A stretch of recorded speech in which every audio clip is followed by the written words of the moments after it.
Welcome to episode 117, now for the Industrial Roundup.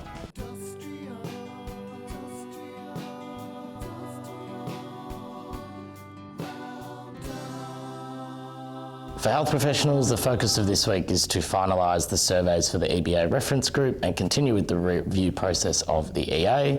There is a medical scientist EBA reference group next Tuesday, where the focus will be the RMIT report into rostering and the discussions that continue to happen around that.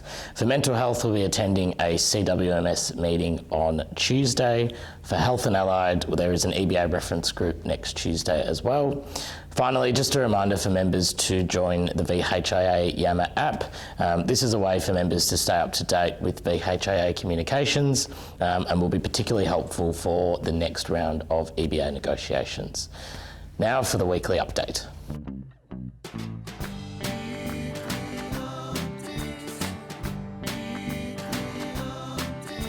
Hello, my name is Jim Babalis, Workplace Relations Legal Officer here at the VHIA. And today we're joined by Senior Workplace Relations Consultant Rem Richards. Welcome, Rem. Thanks, Jim. Before we get started, could you remove the box in front of you to reveal the mystery item? Absolutely. And we have, wow. Wow, thank you, Jim. So, by looking at that mystery item, can you guess what this week's topic is? It's definitely not something about wrestling. So am I going to take a wild guess, place the W in front of something like working with children's check? Correct. Thank you, Jim. It was a close enough guess, but I think the W gives it away a little bit. It does. Thank you, Rem. So today's topic is obviously working with children's checks. Yeah, so that's correct.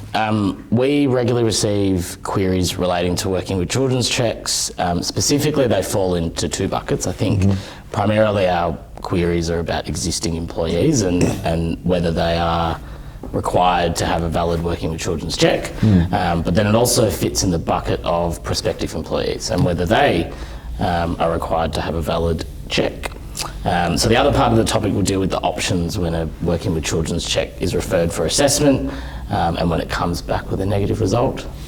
Okay, great. So perhaps I guess the question I might ask is, where can we start with the origins of working with children's checks? Yeah, so Victorian organisations that provide facilities for children are required by law to implement the child safe standards. Okay. And that's really in order to protect children from harm, and it's born out of the Child Wellbeing and Safety Act 2005. Okay, so I guess that raises the question, what are the two major components of the Child Wellbeing and Safety Act of 2005? Thank you.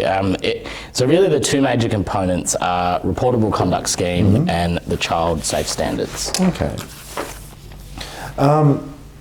I guess that raises the question, can you take us through the reportable conduct scheme? Sure, so Schedule 4 of the Act deals with reportable conduct scheme. It applies to hospitals listed in Schedule 1 of the Health Services Act as a public hospital. So it doesn't apply to a hospital that does not exercise care, supervision and authority over children. Okay, so in relation to the child safe standards, can you elaborate a little bit further there? Yeah, sure. So the child safe standards determines that a Category 1 or Schedule 1 listed entity must comply with the child safe standards. There is, and as you would expect with any legislation, there is an exception. So it doesn't apply if the Schedule 1 or Category 1 entity doesn't provide any service specifically for children or any facilities specifically for the use of children who are the entity's supervision, or it engages a child as a contractor, employee or volunteer. So it's safe to say that a hospital will not be exempt, but it's worth mentioning that there are exemptions around a Category 1, Schedule 1 entity. Okay, great. I guess the next question is, what is the applicable legislation for the Working with Children's Check? Yeah, so in Victoria, it's the Working with Children's Check Act 2005. Okay. And can you just take us through it if you can? Yeah, sure. So it's a key piece of legislation which governs how Victoria protects and promotes the safety of wellbeing of children and young people in Victoria. So Rep, has the Act been amended recently? Yes, it was significantly amended in August 2017. So could you actually take us through those amendments? Sure. So the most notable change was the definition of direct contact, which was expanded to include other types of contact such as oral, written and electronic communication. The other, I suppose, notable change was the removal of supervision from child-related work. So previously the element of supervision was used to determine whether a person was required to check. If another person directly supervised a person's contact with children, they didn't require a check. And is it fair to say that the supervision amendment has caused confusion? Yeah, that's definitely correct. Why would you say that is? I think the guidelines suggest that all employees are required to have a working with children's check. However, that's not the case. The Act specifically contemplates circumstances where work is not child-related work. And that work really is by reason of only occasional contact. That is really incidental to your job. Okay. Would you say there's, or would you point to any examples, I guess, in our sector, that would have incidental or occasional contact with a child? Yeah, so I think an example of this would be cleaners, administrative staff. I think there's a bit of a caveat on that.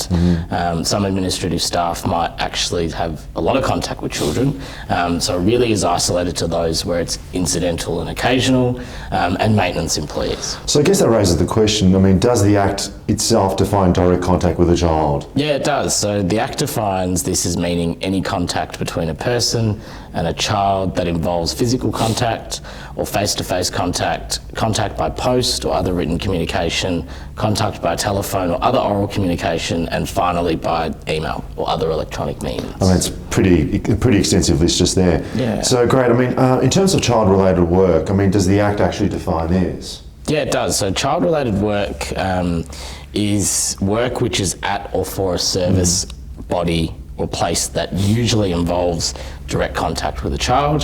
The Act lists the places which are considered to be a body or a place, and that obviously includes a paediatric ward of public hospitals within the meaning of the Health Services Act. So I'm assuming, I guess, on that basis, the Act would actually provide an example or definition of child-related work. Yeah, definitely. So it provides the following examples. So A is employed as a nurse in a geriatric ward of a public hospital. One day a nurse who usually works in the paediatric ward is unwell, and A works in that nurse's place for that day. A is not engaged in child-related work, as A's work does not usually involve direct contact with children. Okay. I guess what I'm getting from this is that it's fair to say that the key issue here really is usual contact with a child. Is that correct? Yeah, that's definitely correct. So it really is centres around that usual contact. If it's not usual and it's just incidental or occasional, then it's not actually child-related work. Great. So moving to an employer's options when an employee is referred for assessment, what occurs there? Yeah, so for those employees referred for assessment, either existing or prospective employees, we don't recommend commencing any action against an employee on the basis that a working with children's check has not yet been confirmed or denied. Okay. I guess that raises the question, what about those employees who return a negative result in that instance? Yeah, so for existing employees, we consider it high risk if an employee were to be terminated on that basis. This is particularly the case where the employee, as part of their employment contract, has not had to provide one before. Okay. It may give rise to unfair dismissal and general protection claims. Definitely want to avoid those. Yeah. So are there any cases that deal with these type of circumstances? Yeah, in the case of Lan and Jones, it didn't really consider the issue of a working with children's check, but it did consider the issue of employment contract changes. So specifically it provided that where an employer unilaterally changes the employee's employment contract without their consent, it will be considered a repudiation of the employment contract. Yeah, I could see that point. So I guess that raises the next question. What does an employer do for those that return a negative result? What should be the process? Yeah, so an employer should consider moving an employee to another area where there is no child-related work. Yeah, I can see that point.